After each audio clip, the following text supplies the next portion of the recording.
Hello guys, welcome back to the channel. তো IPL 2025-এর জন্য এক শক্তিশালী স্কোয়াড তো কেকেআর গঠন করে ফেলেছে। তবে কে হতে চলেছে কেকেআরের নতুন ক্যাপ্টেন, এই নিয়ে কিন্তু বেশ চর্চা চলছে ফ্যানেদের মধ্যে।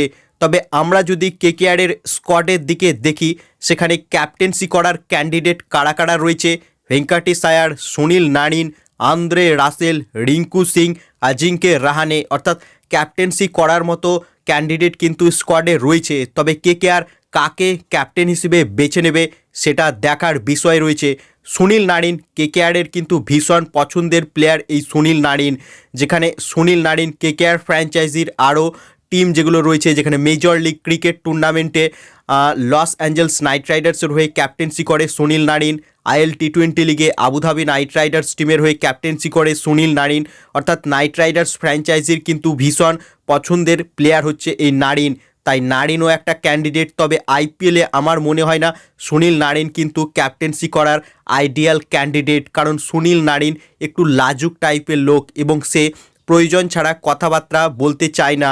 তাই ক্যাপ্টেন সেরকমই প্লেয়ারকে করা উচিত যার কমিউনিকেশান স্কিল খুব ভালো, অর্থাৎ প্লেয়ারদেরকে মোটিভেট করতে পারে, প্লেয়ারদের কাছ থেকে পারফরমেন্স বার করতে পারবে, সেরকম ক্যান্ডিডেটকেই ক্যাপ্টেন হিসেবে বেছে নেওয়া উচিত কেকেআর টিমে। অনেকে রিঙ্কু সিংয়ের নাম বলছে, তবে রিঙ্কু সিং তারও কমিউনিকেশান স্কিল খুব ভালো নয়, বিদেশি প্লেয়ারদের সঙ্গে ঠিকভাবে কমিউনিকেট করতে পারবে না রিঙ্কু সিং, এবং প্লেয়ারদেরকে বুস্ট আপও সে করতে পারবে না। তার মধ্যে এনার্জি রয়েছে, তবে মোটিভেট করার মতো এনার্জি রিঙ্কু সিংয়ের মধ্যে নেই।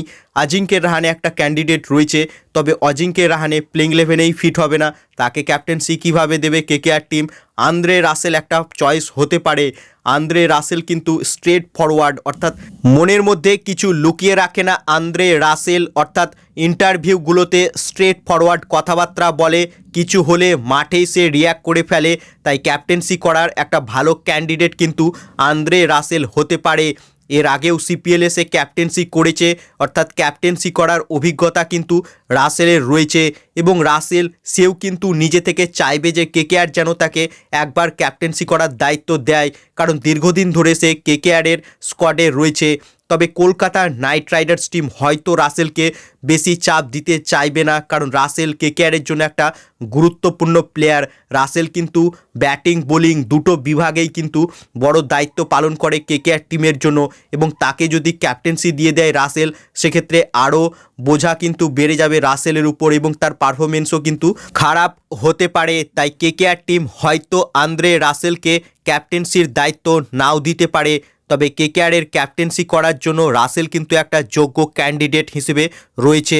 এছাড়াও ভেঙ্কাটেশ আয়ার, সে কিন্তু কেকেআরের ক্যাপ্টেন্সি করার জন্য একজন যোগ্য ক্যান্ডিডেট, এবং ভেঙ্কাটেশ আয়ারের কমিউনিকেশান স্কিল খুব ভালো, অর্থাৎ সে একটা শিক্ষিত ছেলে এবং দেশি প্লেয়ার ফরেন প্লেয়ার সকলের সঙ্গে ভালোভাবে কমিউনিকেট করতে পারবে সে। এবং ভেঙ্কাটেশ আয়ারের তোমরা যদি ইন্টারভিউগুলো দেখো, সেখানে কিন্তু কি ক্রিকেটিং সেন্স রয়েছে, তার গেমগুলোকে কিভাবে অ্যানালাইজ করছে ভেঙ্কাটেশ আয়ার, এবং প্লেয়ারদেরকে বুস্ট আপও করতে পারবে।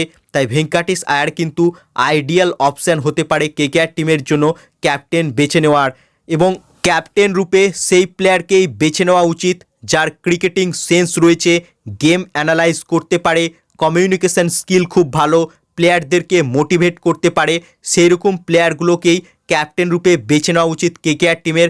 এবং যে নামগুলো বললাম এদের মধ্যে ভেঙ্কাটেশ আয়ার, এর কমিউনিকেশান স্কিল সবচেয়ে ভালো, প্লেয়ারগুলোকে মোটিভেট করতে পারে। এবং তোমরা যদি দেখো মহেন্দ্র সিং ধোনি, গৌতম গম্ভীর, এরা কেন এত সফল ক্যাপ্টেন? কারণ এরা প্লেয়ারদের কাছ থেকে 100% এফোর্ট কীভাবে বার করতে হবে তা তারা ভালোভাবেই জানে, অর্থাৎ প্লেয়ারগুলোকে কথাবার্তার দ্বারা মোটিভেট করতে পারে। এবং রিসেন্টলি তোমরা যদি বিজিটি টেস্টে নীতিশ কুমার রেড্ডি, যে ভারতের হয়ে ডেবু করেছিল, তার একটা ইন্টারভিউ যদি দেখো, সেখানে সে কি বলছে, যে গৌতম গম্ভীর তাকে বলেছিল যে যখন শার্প বাউন্সার আসবে অস্ট্রেলিয়ান বোলারদের কাছ থেকে, তখন তুমি ভাববা যে you are taking a few bullets for your country. এবং সেই কথাটাই শুনে নীতিশ কুমার রেড্ডি বলছে যে এই কথাটা শুনে আমার কিন্তু গুজবাম্প চলে এসেছিল, এবং আমি কিন্তু বুস্ট আপ হয়ে গিয়েছিলাম। অর্থাৎ কথাবার্তার দ্বারা প্লেয়ারগুলোকে মোটিভেট করতে পারবে এরকম ক্যান্ডিডেটকেই ক্যাপ্টেন রূপে বেছে নেওয়া উচিত।